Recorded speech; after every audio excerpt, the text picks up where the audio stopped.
dans l'Express d'Iruka. Aujourd'hui, je vais vous faire découvrir Coatl. Dans Coatl, les joueurs doivent construire les plus beaux et précieux serpents à plumes appelés Coatl par les Aztèques. Ils doivent comprendre une tête, un corps et une queue pour être validés. Les joueurs doivent les assembler pour créer la meilleure configuration possible pour gagner. À tour de rôle, les joueurs vont réaliser une action. Première action, prendre des pièces de corps. Pour cela, choisissez judicieusement des couleurs, par exemple ces deux-là, et ajoutez-les sur votre plateau. Une pièce par case jusqu'à un maximum de 8. Deuxième action, choisir des cartes prophétie. Vous pouvez choisir une à plusieurs cartes prophétie, mais vous ne devez pas dépasser la limite de 5 cartes en main. Ces cartes représentent des exigences qui peuvent être satisfaites plusieurs fois pour marquer un maximum de points. Comme ici par exemple, si vous réalisez la séquence 3 fois, vous marquerez 5 points. Attention, vous devez reproduire la séquence dans le bon ordre pour réaliser la carte. Il y a les petits dessins, la tête de ce côté, d'abord noir, vert et la queue. Et troisième action, assembler son Coatl et poser une carte prophétie. Vous allez utiliser vos pièces pour créer vos Coatl ou ajoutez-les à ceux déjà existants afin de réaliser des prophéties. Lors de cet assemblage, vous pouvez effectuer 3 actions dans n'importe quel ordre et autant de fois que vous le voulez. Tout d'abord, vous pouvez commencer un nouveau Coatl, mais attention, vous ne pouvez pas faire cette action si vous en avez déjà 2 d'incomplets. Vous prenez vos morceaux de corps et commencez à les assembler. Ensuite, vous pouvez continuer un Coatl déjà existant. J'avais déjà créé celui-là avant. Je peux le continuer en ajoutant des pièces. Attention, une fois placé, vous ne pouvez pas déplacer des pièces ou en retirer. Vous pouvez aussi en même temps réaliser une carte prophétie en la plaçant à côté d'un de vos Coatl incomplets. S'il répond aux exigences de la carte et satisfait le niveau minimum requis. Vous pouvez mettre jusqu'à 4 cartes prophétie par Coatl. Par exemple, dans ce cas-là, j'ai 2 verts, sachant que les têtes et les queues comptent aussi dans les couleurs. J'ai 2 verts de rouge. Dans mes cartes prophétie, j'ai justement une séquence de cette couleur. J'ai réalisé la séquence une fois, donc je peux poser la carte à côté.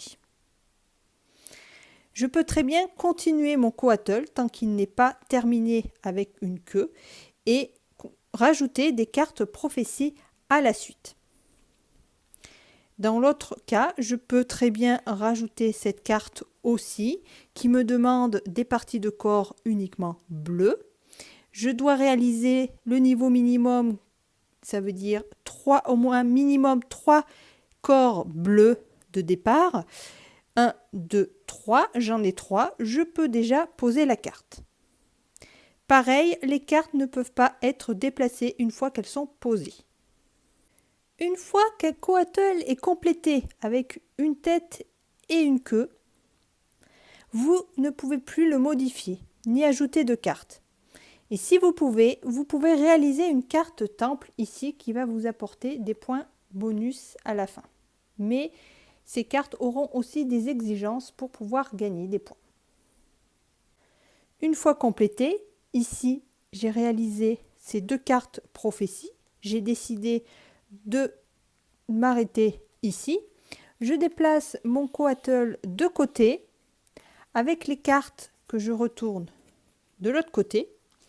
Je choisis une carte temple qui convient le mieux à ma réalisation et je peux continuer ma partie. Lorsqu'il n'y a plus de pièces de corps ou au milieu ni de tête et de queue, c'est à ce moment-là que vous allez réapprovisionner tout le plateau. En solo, vous allez jouer contre Adam. Il va collectionner les pièces et remplir ses cartes prophétie à son maximum d'exigence. Il a 3 cartes de disponibles à chaque fois.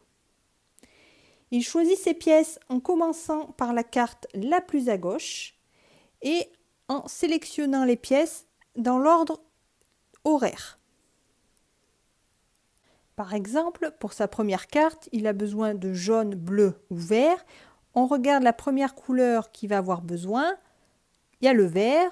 Il prend les deux et les place où vous le souhaitez, sur sa carte ou en dessous.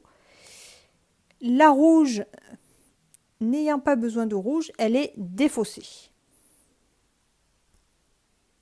Lorsqu'une de ces cartes est satisfaite à son maximum, dans ce cas-là, il devait faire cette séquence 2 fois.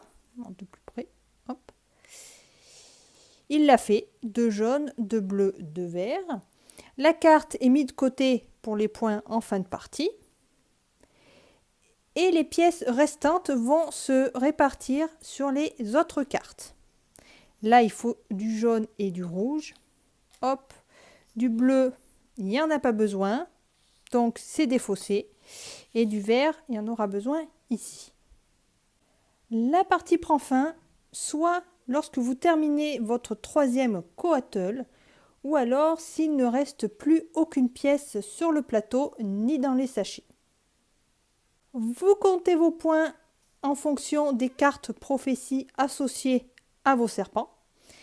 Et pour votre adversaire, il suffira juste de calculer en fonction des points qui sont marqués sur ces cartes. Le gagnant sera celui qui aura marqué le plus de points. Pour vous aider, vous avez derrière le plateau principal le compte des points. Et voilà pour cette découverte de Coatl en version express. Je vous souhaite à tous une belle journée et à très bientôt. Salut les amis!